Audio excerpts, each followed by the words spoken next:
Bismillahirrahmanirrahim. Assalamualaikum warahmatullahi wabarakatuh. Yang terhormat Bapak Muhammad Julijanto, Sarjana Agama Magister Agama selaku dosen pengampu mata kuliah Sosiologi Hukum dan juga rekan-rekan yang saya cintai. Saya Mila Dwi Apriani dengan nomor induk mahasiswa 202111154 beserta rekan saya dari kelompok 6 yaitu Reza Abdul Aziz Taufik dengan nomor induk mahasiswa 192111242 dan juga Kamila Yuliana Caesar dengan nomor induk mahasiswa 202111155. Pada kesempatan kali ini kami akan menyampaikan hasil review materi Sosiologi Hukum selama 1 semester ini. Nantinya untuk review materi bab 1 sampai bab 5 akan disampaikan oleh Saudara Reza, untuk bab 6 sampai bab 10 akan disampaikan oleh Saudari Kamila, dan yang terakhir untuk bab 11 sampai 14 akan saya sampaikan sendiri.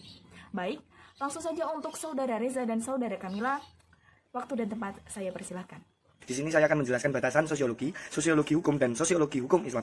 Yang kedua, hukum Islam dalam tarik-menarik antara wahyu dan akal, kesatuan dan keragaman, otoriterisme dan liberalisme.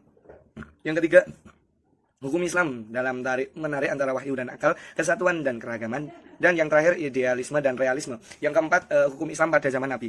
Yang terakhir ada hukum Islam pada zaman sahabat. Batasan sosiologi, kita bisa lihat batasan sosiologi itu dari bagaimana kita beradaptasi dengan masyarakat, memahami seperti memahami sosial, memahami masyarakat, renungan sosial, bagaimana kita berkegiatan sehari-hari. Lalu bisa kita lihat dari yang namanya renungan sosial, fakta sosial, fakta yang kita lakukan pada keseharian. Lalu sosiologi hukum itu batasannya bisa kita lihat dari kita memandang hukum, lalu kita melakukan hukum, mematuhi aturan dan menjauhi larangannya, yaitu larangan hukum seperti Pancasila, terus Undang-Undang Dasar dan lain sebagainya yang berkaitan dengan hukum negara. Lalu sosiologi hukum Islam bisa kita lihat dari bagaimana cara kita berkeseharian dengan atas dasar landasan Al-Quran, hadis, ijma dan qiyas dan lain sebagainya pada umumnya. Lalu hukum Islam selanjutnya, hukum Islam dalam tarik-menarik antara wahyu, akal, kesatuan keragaman, otoritarisme, liberalisme. Itu tarik-menariknya itu sama saja. Jika kita melihat wahyu dan akal, wahyu itu berasal dari Allah SWT, lalu akal itu dari manusia sendiri. Lalu kesatuan dan keragaman itu juga manusia. Kesatuan itu ya bersatu, keragaman itu yang berbeda. Lalu otoritarisme dan liberalisme itu bisa kita lihat otoriter, sesuatu yang carpe diem, sesuatu yang inilah aku. Lalu liberalisme itu bisa kita lihat dari sikap kita yang seenak, berbeda-beda, bebas mau bersikap seperti itu. Lalu wahyu dan akal. Lalu kita bahas hukum Islam dalam tarik menarik antara wahyu, akal, kesatuan keragaman, dan yang terakhir idealisme dan realisme. Jika kita soal ini itu berkaitan dengan yang tadi, cuma yang membedakan idealisme dan realisme. Idealisme dan realisme itu sangat berbeda. Idealis itu berpikir secara jernih, secara seperti bagaimana kita berpikir keseharian. Lalu realisme itu kehidupan yang realistis, kehidupan yang asli gitu. Hukum yang asli. Jika kita melihat hukum Islam, hukum yang asli yang fakta gitu. Lalu nomor 4, hukum Islam pada zaman Nabi.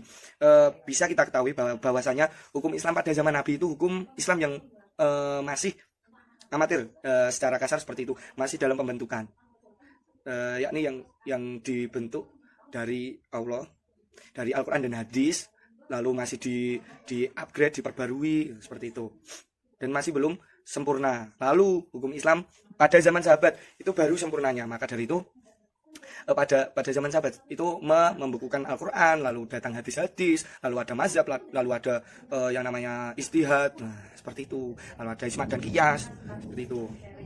Jadi bisa kita ketahui pembahasan yang tadi itu simpulannya seperti itu. Di sini saya akan menjelaskan yang pertama adalah hukum Islam pada masa tabi'in dan tabi'in.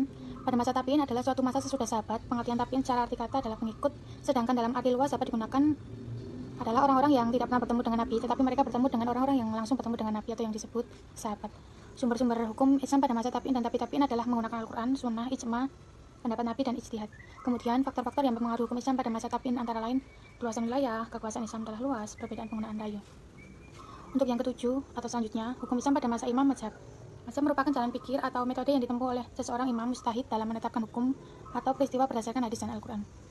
Untuk yang selanjutnya, hukum Islam pada masa taklid. Taklid dapat diartikan pengertian syar'i dan epistemologi adalah mengikuti seseorang di dalam mengambil suatu hukum tanpa melakukan ijtihad dalam memutuskan sebuah hukum dan juga tidak menggunakan dalil. Penyebab terjadinya taklid adalah pembukuan kitab mazhab, fanatisme mazhab, jabatan hakim, atau ditutupnya jalan ijtihad. Untuk yang selanjutnya, hukum Islam pada masa atau pada zaman modern. Sejarah hukum Islam mulanya dari era Rasulullah yang bertempat di Madinah. Beliau hijrah ke Madinah pada tahun 622 Masehi. Beliau sebagai kepala negara di Madinah. Dalam hijrahnya, beliau mendirikan Masjid Kuba dan mendirikan City Stage Madinah. Modern berasal dari kata modern yang berarti terbaru, mutakhir atau sikap dan cara berpikir yang sesuai dengan tuntunan zaman. Untuk yang terakhir atau yang ke-10, interaksi antara hukum dan gejala sosial dalam masyarakat. Interaksi sosial dapat diartikan sebagai hubungan-hubungan sosial yang dinamis. Hubungan sosial yang dimaksud dapat berupa hubungan antara individu yang satu dengan individu yang lain, antara kelompok yang satu dengan kelompok yang lain, maupun kelompok dengan individu. Faktor-faktor yang mempengaruhi interaksi sosial yaitu faktor imitasi, faktor sugesti, faktor simpati, dan faktor identifikasi. Cara terjadinya interaksi sosial didasari oleh dua hal, yaitu kontak sosial dan komunikasi. Untuk materi selanjutnya akan dijelaskan oleh teman saya. Terima kasih. Hukum Islam dan perubahan sosial.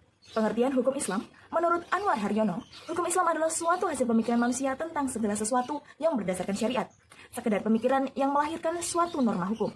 Sedangkan menurut Amir Syarifuddin, hukum Islam adalah seperangkat peraturan terhadap wahyu Allah dan Rasulullah tentang tingkah laku manusia mukallaf yang diakui dan diyakini berlaku dan mengikat untuk semua yang beragama Islam. Sedangkan pengertian perubahan sosial menurut McIver, perubahan sosial merupakan perubahan-perubahan dalam interaksi sosial atau social relation, atau perubahan terhadap keseimbangan atau equilibrium hubungan sosial. Sedangkan karakteristik hukum Islam itu terbagi menjadi 5, yaitu sempurna, elastis, universal dan dinamis, sistematis, dan ta'akhuli dan ta'abudi.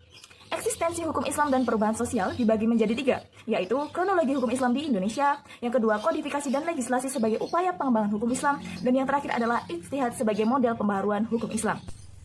Hukum sebagai sarana untuk merubah masyarakat. Hukum sebagai sarana atau alat untuk melakukan pembaharuan masyarakat. Hukum dalam bentuknya berupa peraturan atau undang-undang merupakan suatu produk politik. Hukum memegang peran untuk memantapkan dan mengarahkan pembangunan. Peran yang dapat dilakukan oleh hukum dalam konteks untuk kepentingan pembangunan atau perubahan masyarakat antara lain. 1. Hukum mengkoordinasikan usaha pembangunan secara komprehensif dan sistematik dengan serangkaian proses lainnya dalam masyarakat. Yang kedua, hukum menjaga predictabilitas dalam masyarakat. 3. Hukum dalam menjalin pengendalian konsistensi usaha dan kegiatan dalam pembangunan. 4. Hukum turut membangun sifat pembangunan menjadi demokratis dan terbuka. Dan yang kelima adalah hukum dalam dapat menjadi sumber informasi dan pendidikan. Faktor-faktor yang mempengaruhi efektivitas hukum di masyarakat. Terdapat 4 faktor yang mempengaruhi efektivitas hukum. Yang pertama ada kaidah hukum, yang kedua ada penegak hukum, lalu ada sarana atau fasilitas, dan yang terakhir adalah warga masyarakat. Nah, untuk usaha-usaha yang dapat dilakukan untuk meningkatkan kesadaran hukum adalah 1. Pengetahuan hukum, 2. Pemahaman hukum, 3. Penaatan hukum, dan yang terakhir adalah pengharapan terhadap hukum. Lalu, kasus inkonsistensi penegakan hukum di Indonesia. Terdapat beberapa kasus inkonsistensi penegakan hukum di Indonesia terjadi karena beberapa hal. Adapun pengelompokannya berdasarkan beberapa alasan yang ditemui oleh masyarakat awam, baik melalui pengalaman pencarian keadilan itu sendiri maupun peristiwa lain yang bisa diikuti melalui media cetak dan juga elektronik. Pengaruh dan akibat perubahan masyarakat pada individu dan kelompok. Ilmu sosiologi banyak dipengaruhi oleh berbagai ilmu pengetahuan lainnya, seperti biologi, geologi, dan masih banyak lagi. Dengan demikian, tidak heran jika beberapa teori perubahan sosial yang akan dijelaskan menyebutkan beberapa pemikiran yang bukan orang sosiologi, bahkan orang yang bukan dari latar belakang ilmu pengetahuan sosial. Maka, dengan ini perubahan sosial terjadi karena ada faktor dari dalam maupun dari luar. Lalu sebagai sarana social engineering, hukum merupakan suatu sarana yang ditujukan untuk mengubah perilaku warga masyarakat sesuai dengan tujuan-tujuan yang telah ditetapkan sebelumnya. Law as a tool of social engineering dapat pula diartikan sebagai sarana yang ditunjukkan untuk mengubah perilaku manusia atau warga masyarakat sesuai dengan tujuan-tujuan yang telah ditetapkan. Nah, ada 2 dampak dari pengaruh perubahan masyarakat, yaitu dampak positif dan juga negatif. Akibat positif dari pengaruh dan akibat perubahan masyarakat adalah masyarakat mampu menyesuaikan diri dengan perubahan sosial. Sedangkan perubahan negatif adalah masyarakat tidak mampu menyesuaikan diri dengan perubahan yang ada. Lebih parahnya, akan ada aksi demonstrasi, protes, dan kriminalitas. Nah, itu tadi adalah hasil review dari kelompok 6. Apabila ada kurang dan lebihnya, kami mohon maaf yang sebesar-besarnya. Terima kasih. Wassalamualaikum warahmatullahi wabarakatuh.